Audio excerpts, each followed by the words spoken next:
No dia 15 de janeiro de 1975, um respeitado ator de kabuki se reuniu com vários amigos para jantar em um restaurante em Kyoto.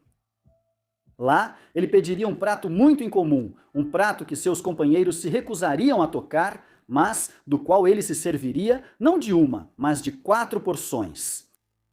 Essa refeição, supostamente deliciosa, infelizmente acabaria sendo a última refeição de sua vida. Bando Mitsuguru Eito teve uma longa e bem-sucedida carreira como ator de kabuki. Kabuki é uma arte clássica japonesa marcada por apresentações dramáticas, figurinos, maquiagem elaborada e dança tradicional. O teatro kabuki tem uma longa história e evoluiu significativamente ao longo do tempo, mas é uma arte que muitos japoneses ainda apreciam e acompanham nos dias de hoje.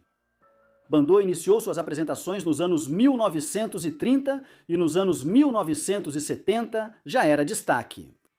Ele era imensamente respeitado por seu trabalho e havia recebido o título de Tesouro Nacional Vivo, um status concedido pelo governo a pessoas cujo trabalho preserva importantes bens culturais intangíveis. Quando não se apresentava, Bando apreciava alta gastronomia. Ele gostava de ir a restaurantes com amigos e escreveu vários ensaios sobre gastronomia. No dia 15 de janeiro de 1975, Bando e seus 4 amigos visitaram um restaurante em Kyoto. Após examinar o cardápio, Bando pediu algo que não estava listado ali: 4 porções de fígado de baiacu. Esse foi um pedido incomum, pois as leis locais proibiam a venda de fígado de baiacu, já que se sabia que continha um veneno mortal.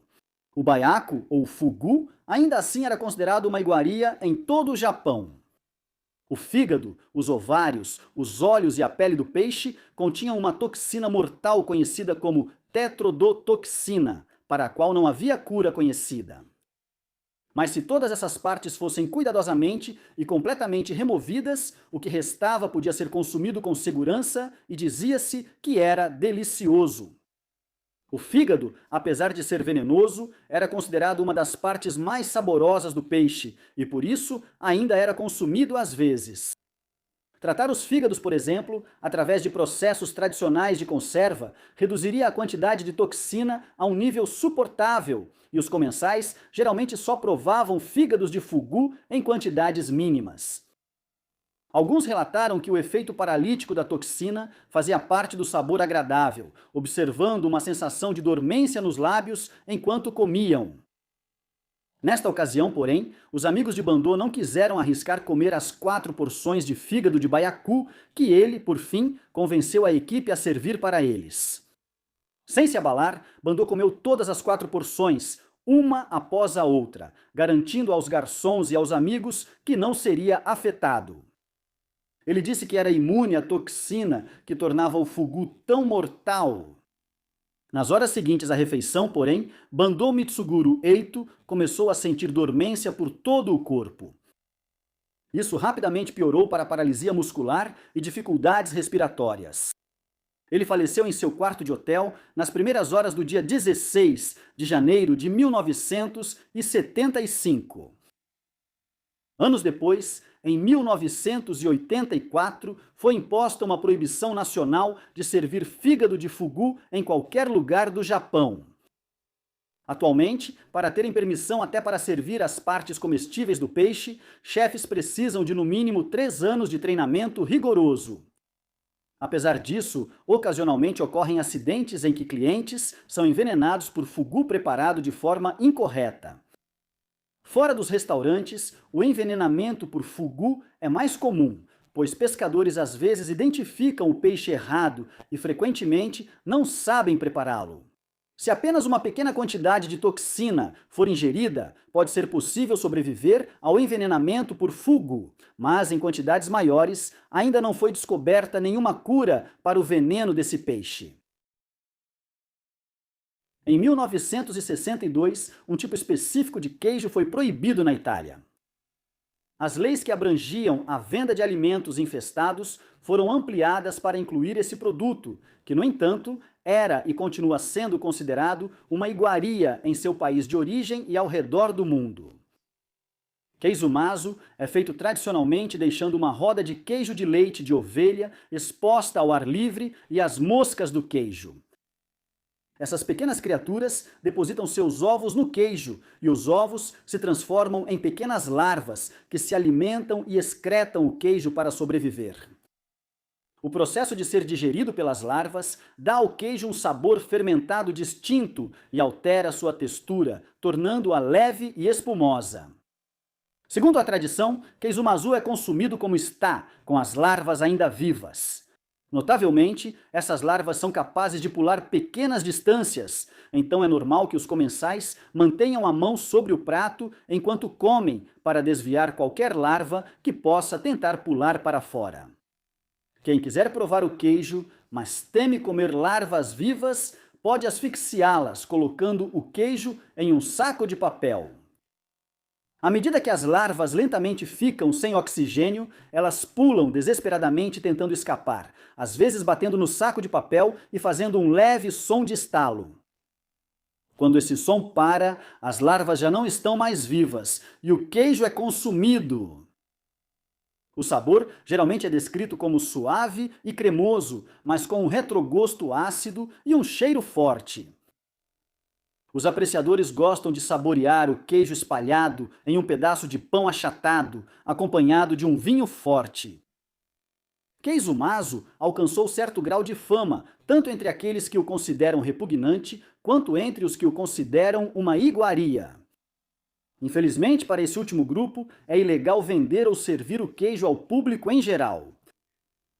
Essa lei raramente é aplicada, permitindo que os produtores distribuam queijo-masu por meio de redes pessoais e mercados negros, mas geralmente impede a exportação do queijo para outros países.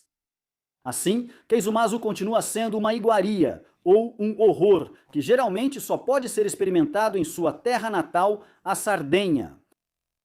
O motivo da proibição é o perigo potencial inerente ao consumo de um alimento que contém larvas vivas.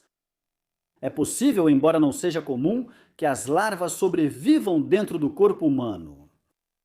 Aqui, elas podem causar infecções ou, em raras ocasiões, penetrar nos tecidos e se desenvolver até a fase adulta, alimentando-se deles.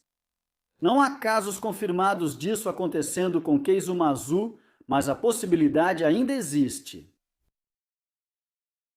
A escrevedeira autolã é um pequeno pássaro canouro encontrado na Europa e Ásia. Embora tenham muitas características interessantes, como suas marcas distintas em verde, cinza e amarelo, eles são mais conhecidos por seu uso culinário. O método tradicional de servir escrevedeiras autolã é considerado tão cruel que a captura e criação desses pássaros é ilegal em muitos países. Antes de serem servidas, as escrevedeiras autolã ficam semanas em total escuridão. Isso muda a percepção do pássaro sobre o dia e a noite, levando-o a comer sem parar e sem panturrar dos grãos oferecidos. Depois que quase dobram de tamanho, elas são penduradas de cabeça para baixo e afogadas no conhaque francês Armagnac.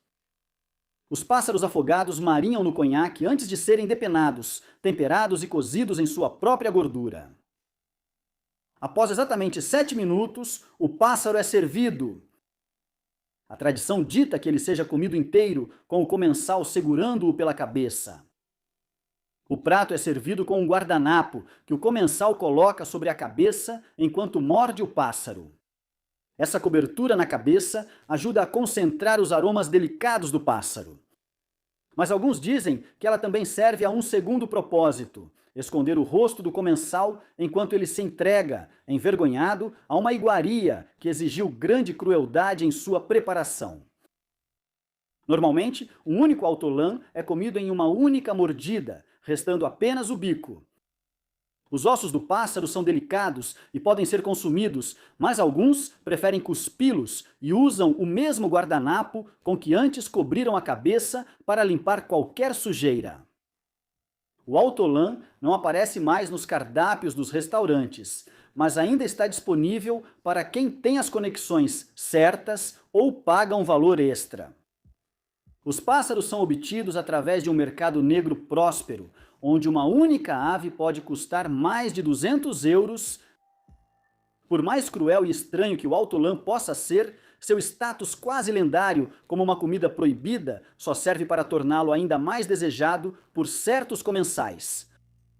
O mesmo vale para o fugu e para Keisumazu. Os aspectos perigosos, repugnantes ou cruéis desses alimentos também os tornam raros, exóticos e, portanto, desejáveis. Sejam proibidos ou considerados vergonhosos de se comer, esses alimentos horripilantes provavelmente ainda serão servidos por muitos anos.